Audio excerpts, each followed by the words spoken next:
अक्सर हिंदी बोलते बोलते हम अचानक से वीज्ड या स्लॉपी जैसे अंग्रेजी शब्द बोल देते हैं। तो क्या ये सिर्फ स्टाइल मारने के लिए होता है? बिल्कुल भी नहीं।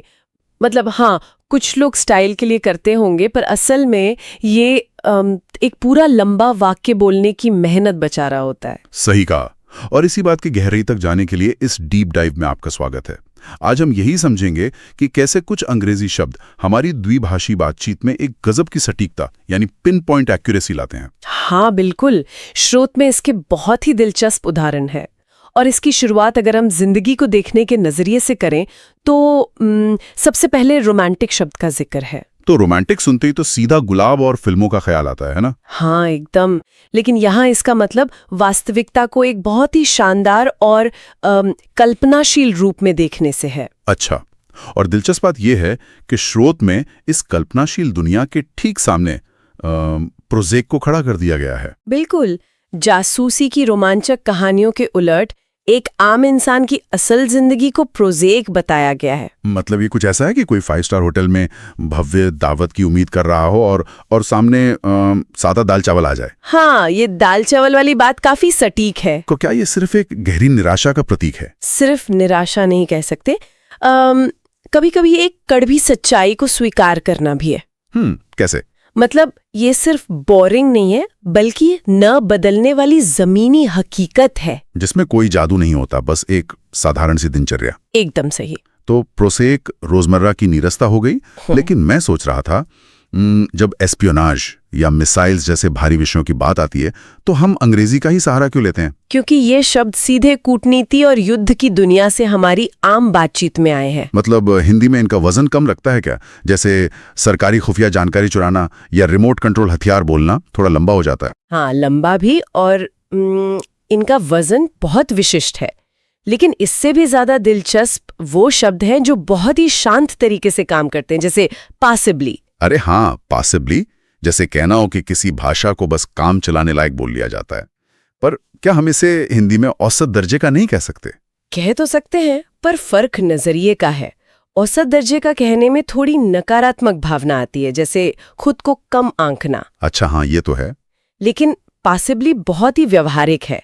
ये बताता है कि भले ही कोई एक्सपर्ट ना हो, पर उसका काम नहीं रुकेगा। तो ये वाक्य की पूरी टोन को एकदम विनम्र बना देता है। ये बारीकी वाकई कमाल की है ना? और अगर हम स्थितियों से निकलकर सीधे शारीरिक अवस्थाओं पर आएं, तो कुछ शब्द जैसे पूरी तस्वीर ही खींच देते हैं। हाँ, ये मेरा भी पसंदीदा हिस्सा है। मतलब अंग्रेजी के पास आवाजों और शारीरिक अवस्थाओं के लिए बहुत सटीक वर्ब्स हैं। बिल्कुल, जबकि हिंदी में हमें 2-3 शब्दों या पूरे वाक्य का इस्तेमाल करना पड़ता है। जैसे वीज्ड को ही ले लीजिए। अगर सीढ़ियां चढ़ने के बाद थकान है और वीज नहीं कहना, तो हिंदी में क्या कहेंगे? शायद कुछ ऐसा कि भारी और शोर भरी सांस लेते हुए पानी मांगा। बाप रे, इतना लंबा? वीज तो थकान और फेफड़ों की घरघराहट दोनों को एक ही झटके में समेट लेता है। एकदम सही कहा। और यही काम स्लॉपी करता है।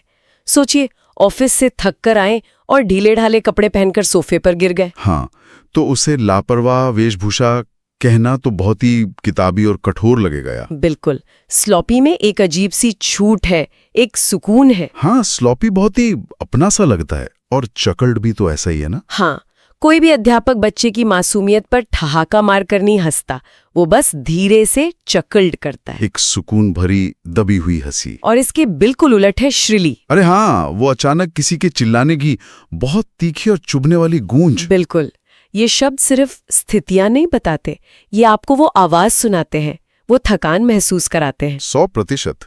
इन उन्नत शब्दों को बातचीत में बिरोना सिर्फ स्टाइल मारना नहीं है, बल्कि अपनी बात को स्पष्ट और प्रभावशाली तरीके से सामने रखना है।